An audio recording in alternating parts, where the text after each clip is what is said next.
সম্মানিত মুসলিম আসসালামু আলাইকুম ওয়া রাহমাতুল্লাহি ওয়া বারাকাতুহু। আল্লাহ রাব্বুল আলামিনের দরবারে অন্তরের গভীর থেকে শুকরিয়া আদায় করি যে মহান রব্বুল আলামিন আমাদেরকে হাজারো মাখলুক থেকে বাছাই করে মানুষ বানাইছেন। আশরাফুল মাখলুকাত, মানুষ হলো সর্বশ্রেষ্ঠ জীব, সর্বশ্রেষ্ঠ জাতি। শুধু তাই নয়, আল্লাহ রাব্বুল আলামিন আমাদেরকে এতটাই মর্যাদাবান করেছেন, সাইয়্যিদুল মুরসালিন খাতামুন নবিয়্যিন রাহমাতুল লিল আলামিন জনাবে মুহাম্মদ রাসূলুল্লাহ সাল্লাল্লাহু আলাইহি ওয়াসাল্লামের উম্মত করে দুনিয়াতে পাঠিয়েছেন। যে নবীর উম্মত হওয়ার জন্য অন্য নবী পর্যন্ত আল্লাহর কাছে দোয়া করেছেন, আল্লাহ রাব্বুল আলামিন তার দোয়া কবুল করেছেন, আসমানে উঠে নিয়েছেন হযরত ঈসা আলাইহিস সালাম। এই নবীর উম্মতের এত মর্যাদা, বলা হয়েছে যে এই নবীর উম্মত সর্বপ্রথম জান্নাতে প্রবেশ করবে। সুবহানাল্লাহ। আল্লাহ রাব্বুল আলামিন চাইলে আমাকে আপনাকে কোন ইহুদির ঘরে, কোন খ্রিস্টানের ঘরে, কোন হিন্দুর ঘরে, বৌদ্ধের ঘরে পাঠাইতে পারতেন কিনা? আল্লাহ রাব্বুল আলামিন বাছাই করে লক্ষ কোটি মানুষ থেকে বাছাই করে আমাকে আপনাকে একজন মুসলমানের ঘরে, মুসলমানের দেশে প্রেরণ করেছেন। এই জন্য অন্তর থেকে আদায় করি আলহামদুলিল্লাহ, আলহামদুলিল্লাহ। শুকরিয়া আদায় করে শেষ করার মতো নয়। মুহতারাম, আমি এগুলো কিছুই আল্লাহ তাআলার কাছে চাই নাই, চাই আসি নাই। জন্মের সূত্রে মুসলমান, জন্মের পরে আযানের ধ্বনি, জন্মগ্রহণের পরে আযানের আওয়াজ শুনছি, মুয়াজ্জিনের আযানের আওয়াজ শুনতেছি, কুরআনুল কারীমের তেলাওয়াত শুনতেছি।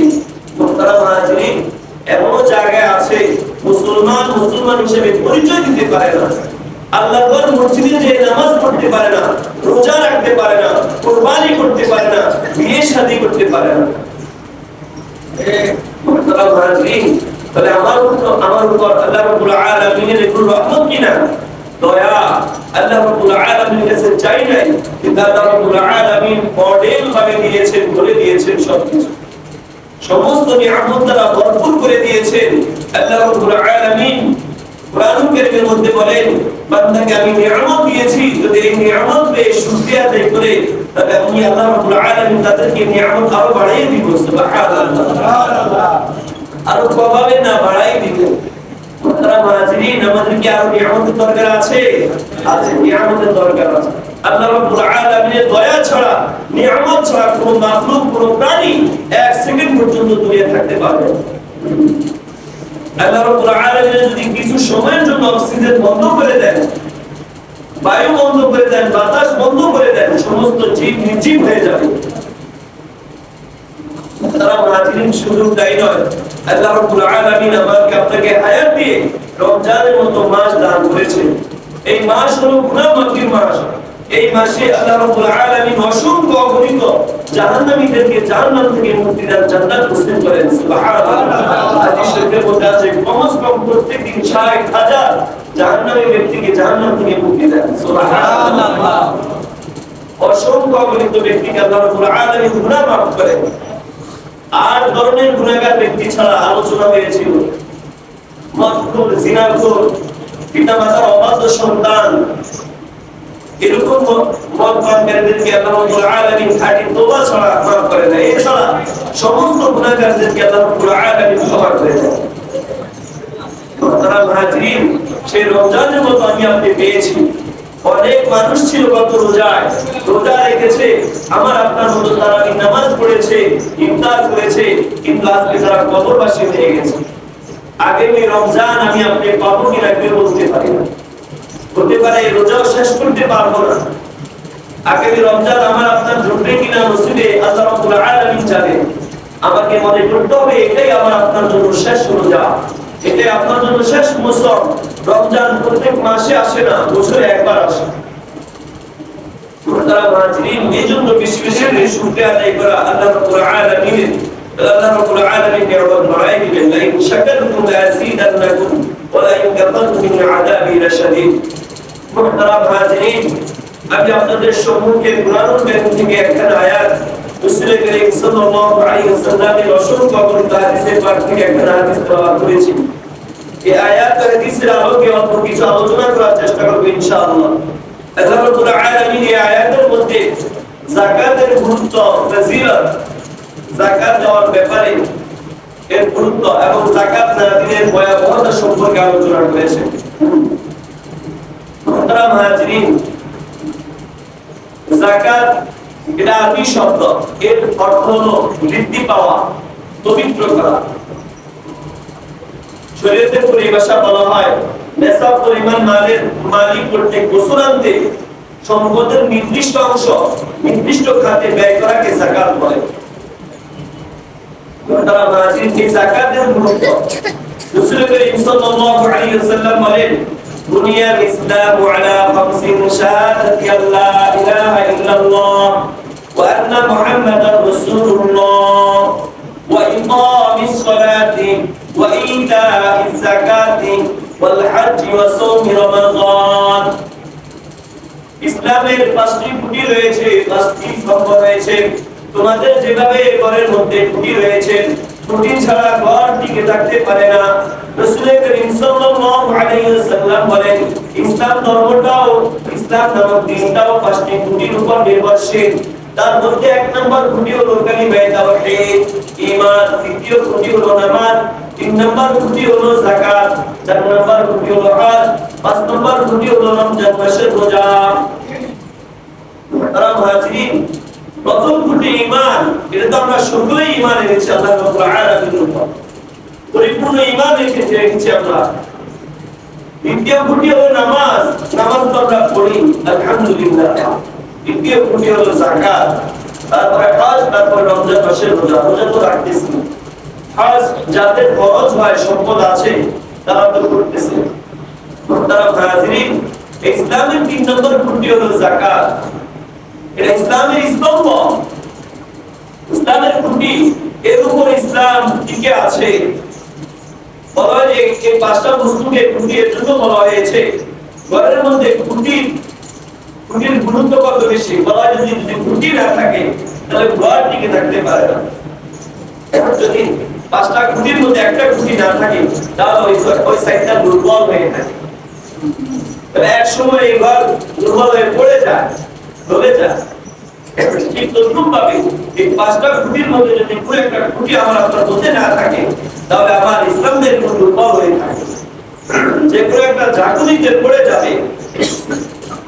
তারা মুহাজিরিন, আল্লাহ রাব্বুল আলামিন এই যাকাতের বিধানকে প্রবর্তন করেছেন। এর কারণ হচ্ছে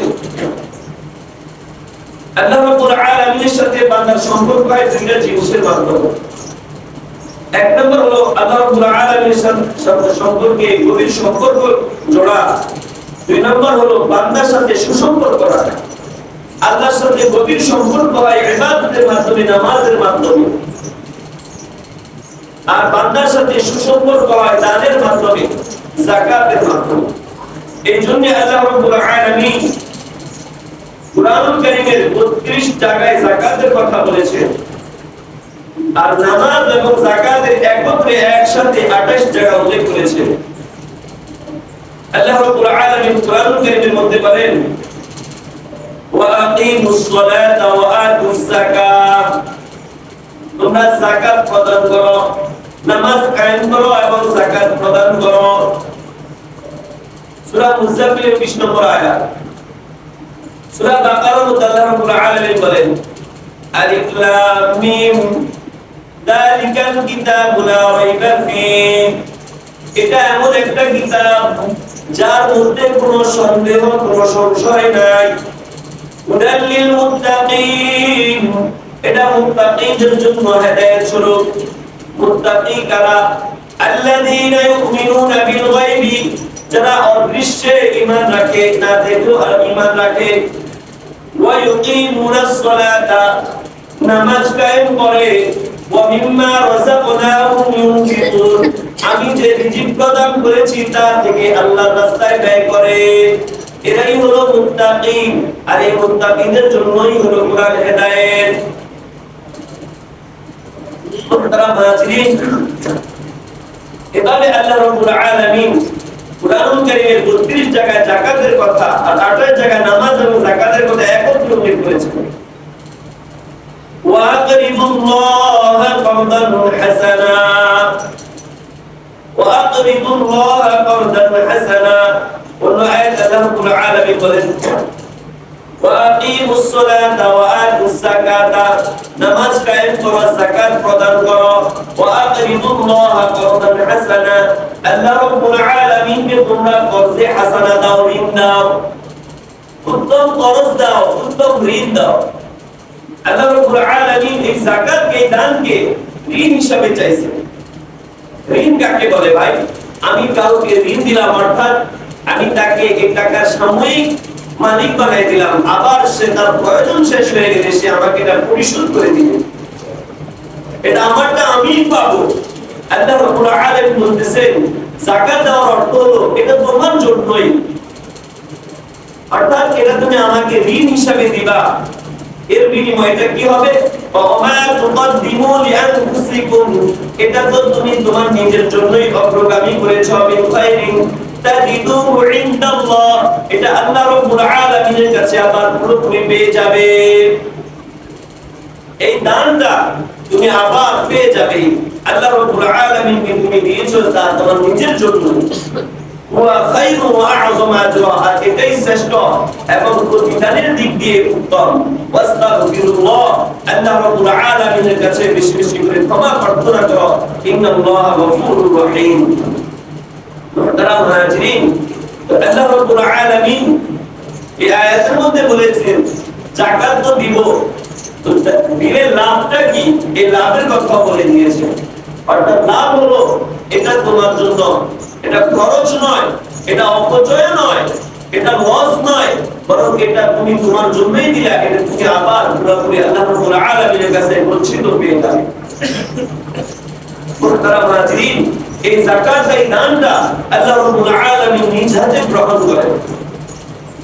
কুরআনুল কারীমের মধ্যে আয়াতে বলেন আলাম ইয়ালামু, তারা কি জানে না আন্নাল্লাহা ইয়াকবালু তাওবাতা, আল্লাহ রাব্বুল আলামিন তওবা কবুল করেন, ওয়া ইয়াখুদুস সাদাকাত, এবং সদকা গ্রহণ করেন। মূলত আল্লাহ রাব্বুল আলামিন সদকা, এই দান আমি যে গরীব অসহায় মিসকিনকে দিচ্ছি, আল্লাহ রাব্বুল আলামিনকে দিচ্ছি। মুহতারাম হাজিরিন, এই জন্য বলা হয় যে ব্যক্তি যাকাত দিবে সে নিজেকে বেশি মুখাপেক্ষী মনে করবে, যাকে দিচ্ছে তার চেয়ে। আমি যাকে দিচ্ছি তার চেয়ে আমি নিজেকে বেশি মুখাপেক্ষী মনে করব, কারণ আমি এটা কাকে দিচ্ছি? আল্লাহ রাব্বুল আলামিনকে দিচ্ছি। এই আয়াতের ব্যাখ্যা রাসূল করিম সাল্লাল্লাহু আলাইহি সাল্লাম আরো ক্লিয়ার করে বলতেছেন ইন্না সাদাকাতা তাকাউ ফি কাফির রহমান ক্বাবলা আন তাকরা ফি কাফিল ফাকির, নিশ্চয়ই এই যাকাত, দান, সদকা ফকিরের হাতে পৌঁছার পূর্বেই দয়াময় আল্লাহ রাব্বুল আলামিনের হাতে পৌঁছে যায়।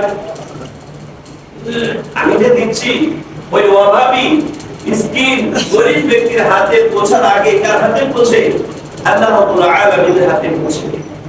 আল্লাহ রাব্বুল আলামিন তাদের মাধ্যমে এটা উসুল করতেছেন, তাদের মাধ্যমে গ্রহণ করতেছেন, গরীব মিসকিনদের মাধ্যমে। তাহলে আমি মূলত কাকে দিচ্ছি? আল্লাহ রাব্বুল আলামিনকে দিচ্ছি।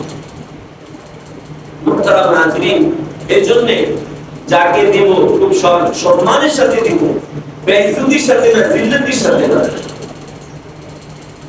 প্রাসঙ্গিক হিসেবে বলি, অনেকে আমরা যাকাত দিই, লাইনকে লাইন দীর্ঘ সময় এলান করে বিভিন্ন জায়গায় দেখা যায়, এলান করে ওই সময় দেওয়া হবে, বিভিন্ন লাইন করে রাখে।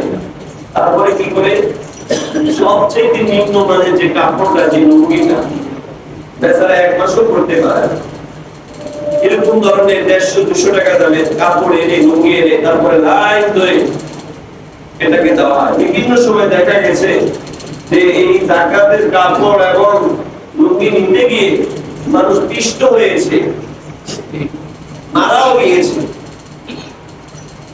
তারা মারাছিলেন। তারপরে তো মিডিয়া আছেই, অমুকের যাকাত দেওয়া হবে, মিডিয়া উল্লেখ করে এরকম ভাবে এলান না করে একটা ব্যক্তিকে সম্মানের সাথে, তাকে অভাবী না মনে করে, নিজেকে মুখাপেক্ষী মনে করে, আমি মুখাপেক্ষী, এটা আমার প্রয়োজন মনে করে তার সম্মান বজায় রেখে আমি দেওয়ার চেষ্টা করি। সে গরিব হতে পারে, মিসকিন হতে পারে, কিন্তু সে আল্লাহর মেহমান। আল্লাহ রাব্বুল আলামিন তাকে গরীব বানিয়েছেন পছন্দ করে। তারা মুহাজিরিন, আমরা তো কেবল চাই টাকা পয়সা ধন দৌলত, যদি অফার করা আজকে যা চাওয়া হবে তাই দেওয়া হবে, সবাই আমরা সম্মান চাবো, টাকা চাবো, পয়সা চাবো, গাড়ি চাবো, বাড়ি চাবো। এটা আমাদের সবাইয়ের কামনা, এই সুযোগকেও মিস করবো না। আল্লাহ রাসূল সাল্লাল্লাহু আলাইহি ওয়াসাল্লাম কি চাইবেন শিখাই দিয়েছেন। আল্লাহ রাসূল সাল্লাল্লাহু আলাইহি ওয়াসাল্লাম দোয়ার মধ্যে বলেন, আল্লাহুম্মা হিনি মিসকিনান, হে আল্লাহ আমাকে মিসকিন হিসেবে দুনিয়াতে রাখেন। ওয়া আমিতনি মিসকিনান, আমাকে যখন দুনিয়া থেকে নিবে মিসকিন হিসেবে নিয়ে। ওয়া আহশুরনি ফি যুমরাতিল মাসাকিন, আর যখন হাসরের ময়দানে আমাকে উঠাইবেন তখন মিসকিনদের মধ্যে উঠায় তাদের কাতারে আমাকে দাঁড় করায়। সুবহানাল্লাহ। চাইছে দরিদ্রতা চাইয়া আনছে। আল্লাহ রাসূল সাল্লাল্লাহু আলাইহি ওয়াসাল্লাম কে আল্লাহ রাব্বুল আলামিনের পক্ষ থেকে অফার দেওয়া হয়েছে, আপনাকে কাফের মুশরিকরা তিরস্কার করে, আপনি আল্লাহর বন্ধু, আল্লাহর নবী, খাস লোক, আপনার ধন সম্পদ নাই, আল্লাহ পাক আপনার প্রতি অসন্তুষ্ট, এভাবে গালিগালাজ করে। হে রাসূল, আপনি চান আমি উহুদকে আপনার জন্য স্বর্ণ বানাই দেব, উহুদ পাহাড়কে স্বর্ণ বানাই দিব, কেউ নিতে পারবে না, এটা আপনার জন্য হবে, দুনিয়ার সবচেয়ে ধনী লোক হবেন আপনি। আল্লাহ রাসূল সাল্লাল্লাহু আলাইহি ওয়াসাল্লাম জবাব দিলেন, না, আমার এটা পছন্দ না, আমি একবেলা খাইবো, আল্লাহ রাব্বুল আলামিনের শুকরিয়া আদায় করব, আর একবেলা ক্ষুধার্ত থাকবো, আমি সবর করব, ধৈর্য ধারণ করব, এটা আমার কাছে বেশি প্রিয়। তারা মুহাজিরিন, গরীব ব্যক্তি, মিসকিন ব্যক্তি, তার হিসাব কম, তার হিসাব কম। আপনার কড়াই ঘন্টা হিসাব দিতে হবে, প্রত্যেকটা পয়সা কোথায় থেকে কামাই করেছেন, কিভাবে কামাই করেছেন, কোথায় ব্যয় করেছেন, কিভাবে ব্যয় করেছেন, এই টাকার মধ্যে কতজনের হক আছে, এই হকগুলো কি দিয়েছেন। তারা মুহাজিরিন, আমি মনে করি আমি 50,000 টাকা কামাই, চাকরি করি, এটা আমার। আপনি চিন্তা করেন, আপনি 50,000 টাকা কামাই করেন, নিজে কত টাকা খান? 50,000 টাকা খাইতে পারছেন? খাইতে পারবেন? বাসায় জায়গা হবে আপনার? এই টাকা আসার সাথে সাথে, কামাই করার সাথে কার কার হক জড়িত হয়ে যায়? আপনার পিতা মাতা, ছেলে সন্তান, পরিবার পরিজন, আত্মীয় স্বজন, পাড়া প্রতিবেশী, সকলের হক এই টাকার মধ্যে চলে আসে।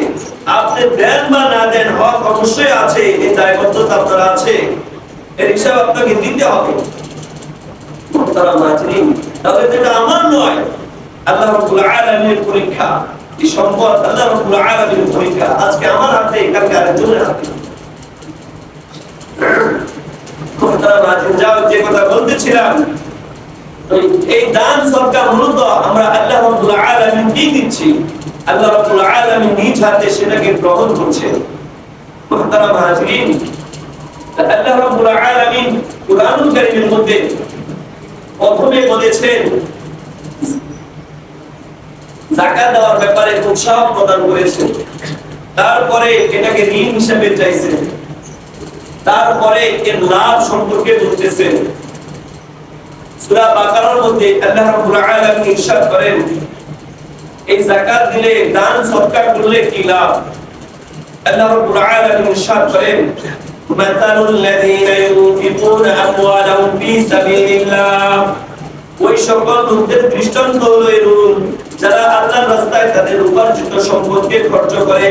কামাতালি হাব্বাতিন, তার একটা টাকা যেমন একটা শস্যের মতো, একটা বীজের মতো। আমবাতাত সাবআ সানাবিলা, ওই একটা শস্য থেকে যখন গাছ হয় তার মধ্যে 7টা শীষ থাকে। ফি কুল্লি সুমরাতিন মিয়াতু হাব্বা, এবং প্রত্যেক শীষের মধ্যে 100 করে বীজ থাকে। একটা টাকা আমি খরচ করলাম, তার থেকে একটা গাছ হলো, ওই একটা গাছে 7টা ডাল হলো, 7টা ডালে আবার 100 করে কত কত ফলন হলো, 700 ফলন হলো। অর্থাৎ আমি 1 টাকা ব্যয় করলে কত টাকা পাবো? 700 টাকা পাবো। অন্তত কত টাকা পাবো? 700 টাকা। ওই শুধু 700 টাকা পাবো? আল্লাহ রাব্বুল আলামিন তো দয়ার শেষ নাই। আল্লাহ রাব্বুল আলামিন বলেন, না, শুধু 700 নয়, যার দেওয়া যত বেশি নিয়ত হবে, যার মাল যত বেশি খালেস হবে, নিয়ত খালেস হবে, যার তাকওয়া খোদাবীতি যত বেশি হবে, আল্লাহ রাব্বুল আলামিন আল্লাহু ইউদাইফু লিমান ইয়াশা, তাকে আরো কত বেশি বহুগুণ বৃদ্ধি করে দিবেন। সুবহানাল্লাহ। 1 টাকা থেকে 7 লাখ 7 কোটি পর্যন্ত আল্লাহ রাব্বুল আলামিন চুবিশ দিতে পারে। মুহতারাম হাজিরিন, আল্লাহ রাব্বুল আলামিন এভাবে পর্যায়ক্রমে বান্দাকে কখনো উপদেশ দিয়ে, কখনো ঋণ চেয়ে, কখনো লাভ বলে বুঝাচ্ছেন। এরপরে যদি কেউ না দেয়, আল্লাহ রাব্বুল আলামিন আযাবের ভয় দেখিয়েছেন। আযাবের ভয় দেখিয়েছেন। আল্লাহ রাব্বুল আলামিন কোরআনুল কারীমের মধ্যে সূরা তাওবার মধ্যে ইরশাদ করেন, ওয়াল্লাযীনা ইয়াকনিজুনা আয-যাহাবা والفضة ولا ينفقونها في سبيل الله فبشرهم بعذاب أليم والذين يكنزون الذهب والفضة যারা স্বর্ণ রূপা ধন সম্পদ পুঞ্জীভূত করে জমা করে রেখে ওয়ালা ইউনফিকুনা ফি সাবিলিল্লাহ আল্লাহর রাস্তায় খরচ করে না, ব্যয় করে না, ফাবাশশিরহুম বিআযাবিন আলীম তাদেরকে যন্ত্রণাদায়ক শাস্তির সুসংবাদ শুনিয়ে দাও। ইয়াউমা ইউহমা আলাইহা ফি নারি জাহান্নাম, কাল কিয়ামতের ময়দানে ওই সম্পদগুলোকে আগুনের মধ্যে জ্বালানো হবে, জাহান্নামের আগুন দ্বারা জ্বালানো হবে। ফাতুওয়া বিহা জিবাহুম ওয়া জুনুবুহুম ওয়া দুরুহুম, তারপর ওই সম্পদগুলো তাদের চোয়ালের মধ্যে, তাদের পার্শ্ব দেশে এবং তাদের পিঠের মধ্যে সেক লাগানো হবে। হাদা মা কানাসতুম ফাযুকু মা কুনতুম তাকনিজুন, হাদা মা কানাসতুম লিআনফুসিকুম। আল্লাহ রাব্বুল আলামিন বলতে থাকবেন, এই হলো তোমাদের পুঞ্জীভূত সম্পদ, এই হলো তোমাদের জমাইকৃত সম্পদ। ফাযুকু মা কুনতুম তাকনিজুন, তোমরা যে সম্পদ আল্লাহর রাস্তায় ব্যয় না করে, তার হক আদায় না করে জমাই করে রেখেছিলে, আজকে তার স্বাদ গ্রহণ করো। এভাবে তামার মতো গলায়া তারপরে চেহারার মধ্যে তার দুই পার্শ্বে পিঠে সেক লাগানো হবে। মুহতারাম হাজিরিন, কেন আমি যাকাত দিব না? মুহতারাম হাজিরিন, আল্লাহ রাব্বুল আলামিন কুরআনুল কারীমে আয়াতে বলেন, এটা তো তোমাকে পবিত্র করে, তোমার মালকে পবিত্র করে। খুদ মিন আমওয়ালিহিম রাসূল, আপনি তাদের সম্পদ থেকে সদকা উসুল করেন, যাকাত উসুল করেন। তুতাহিরুহুম ওয়া তুযাক্কিহিম, এই যাকাত তাদের সম্পদ তাদেরকে পবিত্র করবে, সংশোধিত করবে। ওয়াসাল্লি আলাইহিম, আপনি তাদের জন্য দোয়া করুন। ইন্না সালাতাকা সাকানুন লাহুম, আপনার দোয়া তাদের জন্য সান্ত্বনা স্বরূপ। আল্লাহু সামিউন আলিম। মুহতারাম হাজিরিন, আল্লাহ রাব্বুল আলামিনকে কেন আমি আল্লাহ রাব্বুল আলামিনের দেওয়া সম্পদ থেকে যাকাত দিব না? এটা তো আল্লাহ রাব্বুল আলামিন আমাকে আপনাকে সাময়িক দিয়েছেন। আল্লাহ রাব্বুল আলামিন অন্য আয়াতে বলেন, ইয়া আইয়ুহাল্লাযীনা আমানু আনফিকু মিন ক্বাবলি আন ইয়াতিয়া ইয়াওমুন লা বাইউন ফীহি ওয়া লা খুল্লাতুন ওয়া লা শাফাআ। দেখো হে মুমিনগণ, ওই দিন আসার পূর্বে আল্লাহর রাস্তায় ব্যয় করো, যে দিন কোনো সুপারিশ চলবে না, কোনো মামু খালু চলবে না, কোনো বন্ধুত্ব চলবে না। ওয়াল কাফিরুনা হুমুয যালিমুন, সেদিন কাফেররা খুবই ক্ষতিগ্রস্ত হবে। মুহতারাম হাজিরিন, তারা জালেম হিসেবে সাব্যস্ত হবে। আল্লাহ রাব্বুল আলামিন বলেন, ওই দিন আসার পূর্বে আইয়াতে ইয়াউমুন, যেদিন কোনো কাজের নড়থাক, আমার যখন প্রাণ চলে যাবে, আমার জান বের হয়ে যাবে, এই সম্পদ আমার কোনো কাজে আসবে না।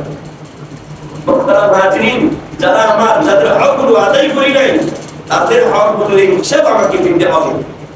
আমি কোথেকে কামাই করেছি, আমার পরিবার পরিজন আমার এই সম্পদের হিসাব দিবে না। আমি কামাই করেছি, এটা আমার ছিল, এর হিসাব আমাকে দিতে হবে। কিন্তু আমি কি করতেছি? আমি রেখে যাচ্ছি তাদের জন্য। তারা কি আদৌ কি আমার জন্য সেটা সব ব্যবহার করছে? করে, কয়জনে করে? 2-4 দিন মনে রাখে, 2-4 বছর বা তারপরে কেউ কারোর খবর রাখে না। মুহতারাম হাজিরিন, যে পয়সা আপনি জীবদ্দশায় তাকে দান করে গেছেন, সদকা করে গেছেন, আপনার মাল পবিত্র করে গেছেন, যাকাত দিয়ে গেছেন, সেটাই আপনার জন্য রয়ে গেছে। আর বাকিটাই ব্যর্থ, বাকি যাই থাকলে সবই ব্যর্থ হিসাবে আপনার জন্য বিবেচিত হবে। যদি আপনার নেক সন্তান থাকে, আপনার পিছে ব্যয় করে, তাহলে ভালো কথা। মুহতারাম হাজিরিন, সম্পদ কেউ খরচ করতে চায়। 1 লাখ টাকায় 2,500 টাকা আসে যাকাত, 1 কোটি টাকায় 2.5 লাখ টাকা। এত সম্পদ আমাকে যাকাত দিতে হবে। সম্পদ কামাই করতে কি পরিশ্রম হয় নাই? এটা কি আমার উপার্জন সম্পদ নয়? কেন আমি যাকাত দিব? মুহতারাম হাজিরিন, আজকে মুসলমান মিলিয়ন বিলিয়ন ডলারের মালিক, লক্ষ কোটি টাকার মালিক। আজকে মানুষ লাখের হিসাব কম করে, কোটি টাকার হিসাব করে, 100-200 কোটি টাকা। বাংলাদেশের অবস্থাই দেখেন, একজন কনস্টেবল তার বেতন 18-20,000 টাকা, তার অ্যাকাউন্টে কোটি কোটি টাকা। এত সম্পদ, হাজার হাজার কোটি টাকা। একটা লোক যদি সঠিকভাবে যাকাত প্রদান করে, তাহলে আর সমাজের মধ্যে অভাব দুর্দশাগ্রস্ত লোক থাকে না।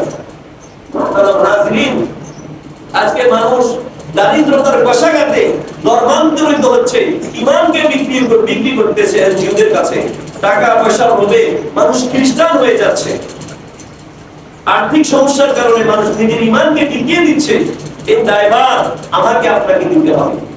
আজকে যদি আমি সমাজ ব্যবস্থার মধ্যে আমার যাকাত প্রদান করতাম, মানে সঠিকভাবে যাকাত দিতাম, একটা লোক ওখানে কি থাকতো না, অভাবই থাকতো না, ধর্মান্তরিত হওয়া লাগতো না।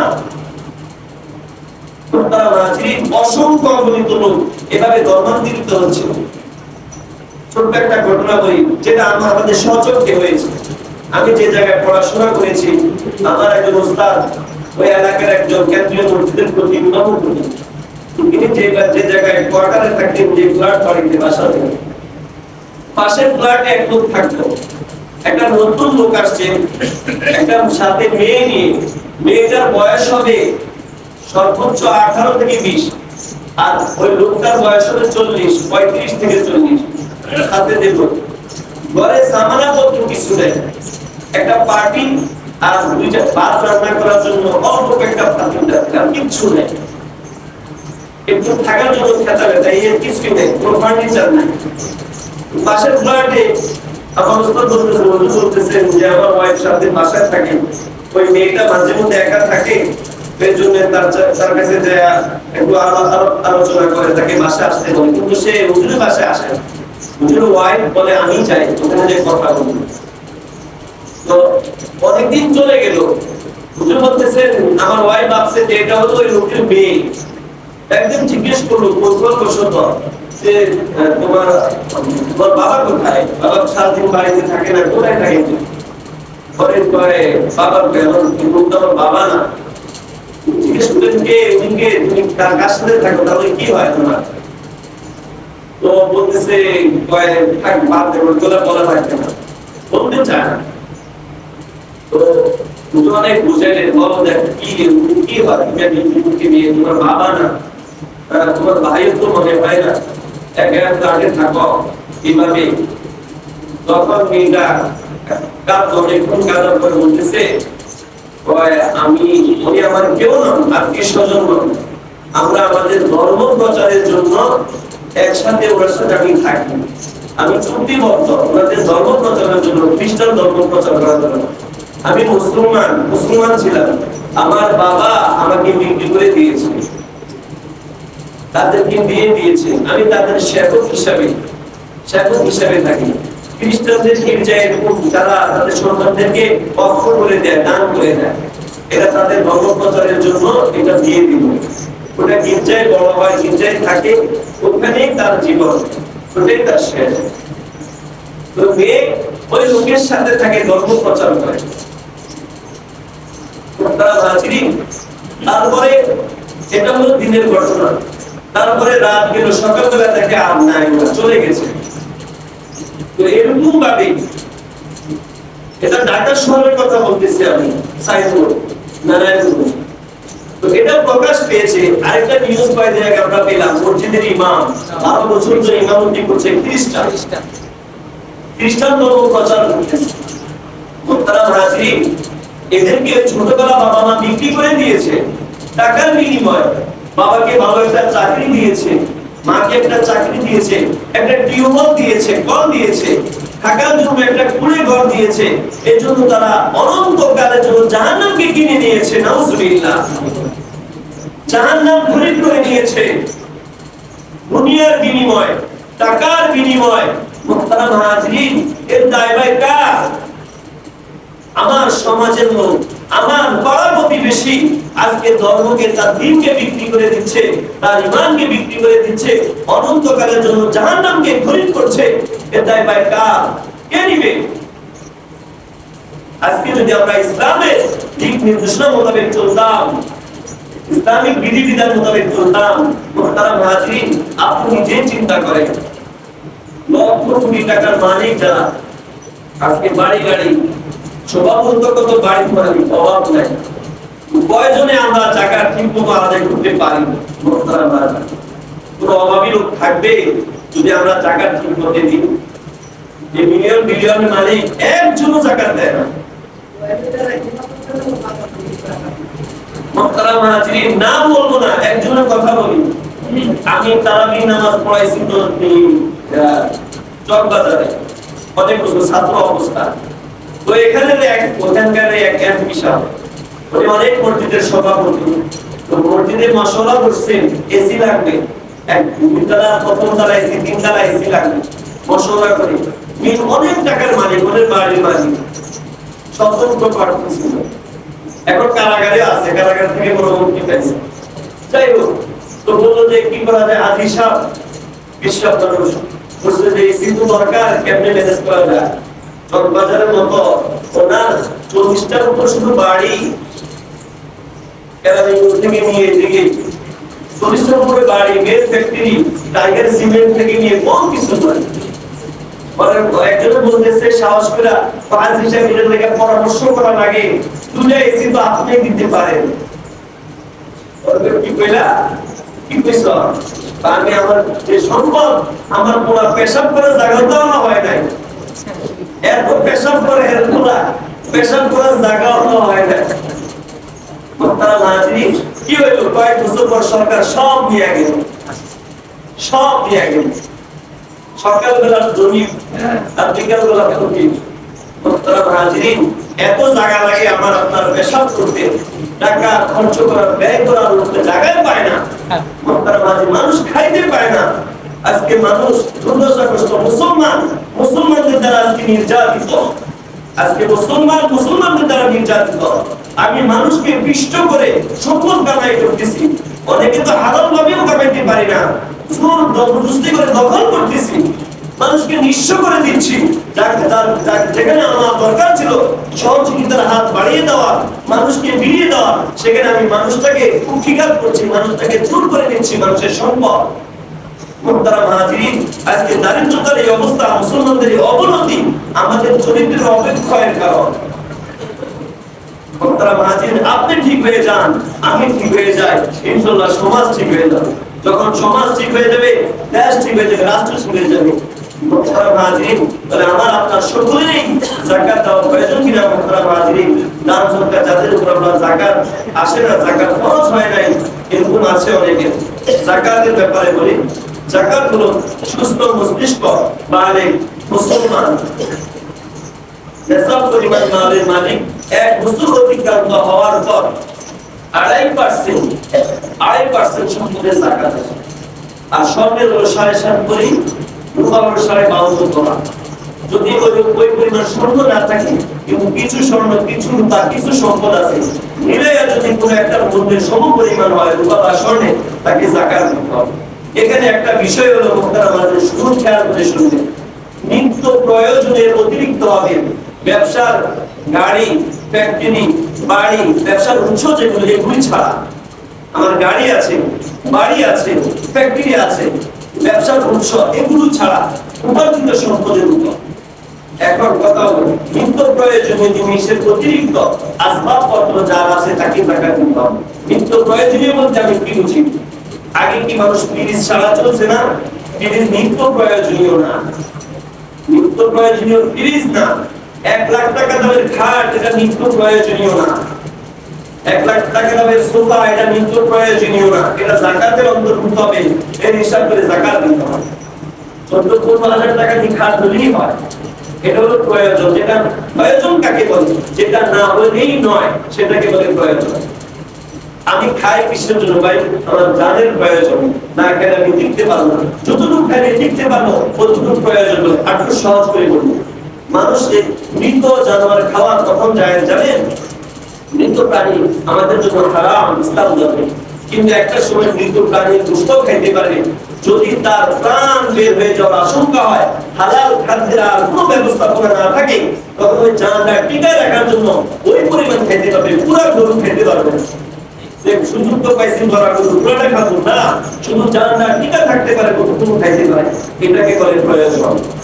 তাহলে আপনার ঘরের মধ্যে যে আসবাবপত্র আছে সৌন্দর্য বর্ধনের জন্য আপনি দামি দামি পিতলের জিনিস আনছেন, খুব জারবাতি আনছেন ৬০,০০০ টাকা দামে, ৩০,০০০ টাকা দামে, এটা নিত্য প্রয়োজনীয়? নিত্য প্রয়োজনীয়। এসি নিত্য প্রয়োজনীয়? নিত্য প্রয়োজনীয় না। এটা আপনি নিজে হিসাব করবেন আসলে নিত্য প্রয়োজনীয় কোনটা। এগুলো আপনার সম্পদের মধ্যে হিসাব হবে, এগুলো নিত্য প্রয়োজনীয় পাই, এগুলো হিসাব নিতে হবে। টাকা পাইলে না ১ লাখ টাকা দামের খাট কিনলে এরকম থেকে বিরত থাকে, যাকাত দিতে হবে। খাট কিনে সমস্যা নাই, কিন্তু ভাই গরিব মিসকিন তাদের তো ঘরই নাই, খাট পাবে কোথায়?